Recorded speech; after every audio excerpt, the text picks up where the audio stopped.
The FDA says the pet food label has a wealth of information if one knows how to read it. Do not be swayed by the many marketing gimmicks or eye-catching claims. Hey friends, it's Jess and Jericho from Catacles.com, here to teach you how to read cat food labels the right way.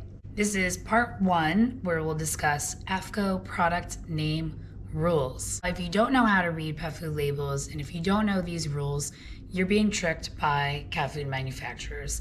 I know it's harsh to say, but it's the truth. And I'll give you a quick example. Have you ever seen cat food that says premium or gourmet? Well, premium and gourmet are completely unregulated terms by AAFCO, so they're not held to any different standards, and it does not mean that they are better quality cat foods than any other products. Stick with me until the end, and I'll give you some cheat sheet guidelines for shopping for cat food. Pet food manufacturers know that we buy the product based on the name and what the label says. So that's why it's very important to learn AAFCO product name rules. That way you won't be tricked by those fancy marketing gimmicks. I'll include real product names in each section so you can search them to see the label for yourself. AAFCO product name rules tells us how much of the ingredient is actually required in the product. One word in the product name could be the difference of 25% minimum requirement of meat or 0% minimum requirement of meat. These rules apply to cat treats as well. Here are the cat food label rules. If you have a simple food name like chicken cat food, this fits under the 95% rule. So that means that in this particular example, chicken cat food, the minimum requirement for chicken is 95%. Now, you're not likely to find cat foods with the 95% rule because 95% meat isn't complete and balanced. So for example, one mouse is approximately 83 to 85% meat, and the rest would be organs and bones. The next product name rule is the 25% rule, also known as the dinner rule. Products under this name have a minimum requirement of 25% of the named ingredients. Descriptive words like dinner, platter, entree, recipe, formula, nuggets, feast, all of these descriptive words fit under the 25% minimum meat requirement rule. Here are some examples of the 25% dinner rule. Nutrition that performs chicken and rice entree in gravy, real chicken and brown rice recipe, balance for gut health salmon, pumpkin, and quinoa formula. Notice that they jam all of these extra words in there that don't apply to these rules. You're only paying attention to the named ingredients and the descriptive word in the product name. Also notice that these products have a combination of ingredients. So for example, chicken and brown rice. In this case, with a combination, the 25% minimum is of the ingredients combined.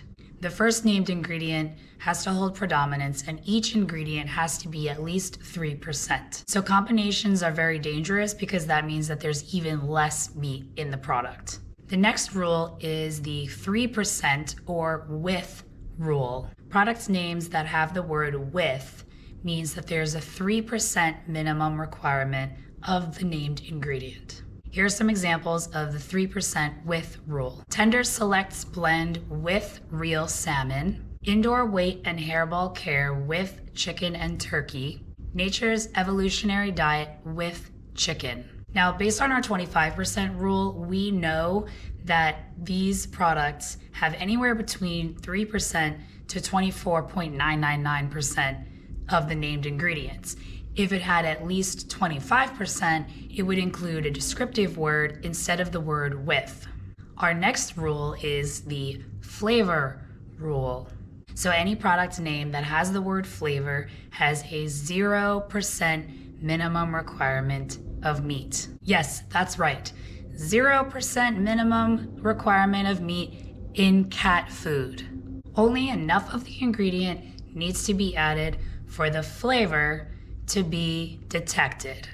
Woof. Here are some examples of the flavor rule. Metabolic weight management chicken flavor, dental care chicken flavor, flavors of salmon, tuna, shrimp, and seaweed helps to support immune health. P.S. That first example was a prescription diet.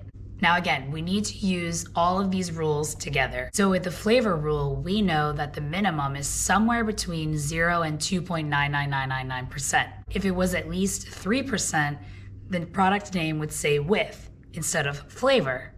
See what I mean? As you can see, one word changes everything. The combination of named ingredients when you have with and flavor in the product name are extremely dangerous because that means that you have even less meat in the product. You're basically spending your hard-earned money on meat-flavored granola, aka nutrition that your cat can't use. So here's a little cheat sheet for you. It's best to avoid product names that have the word with and flavor, obviously.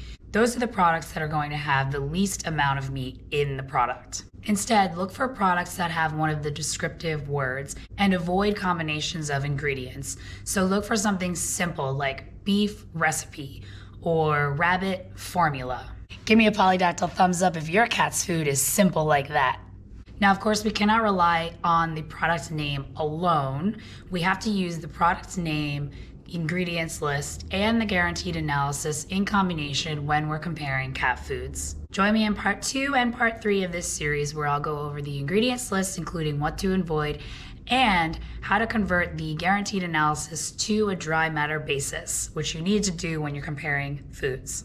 In the description below, I've left my top recommendations for cat food brands that meet AAFCO standards, and how to transition cat food properly. I'll see you in How to Read Cat Food Labels Part 2. Thanks for watching.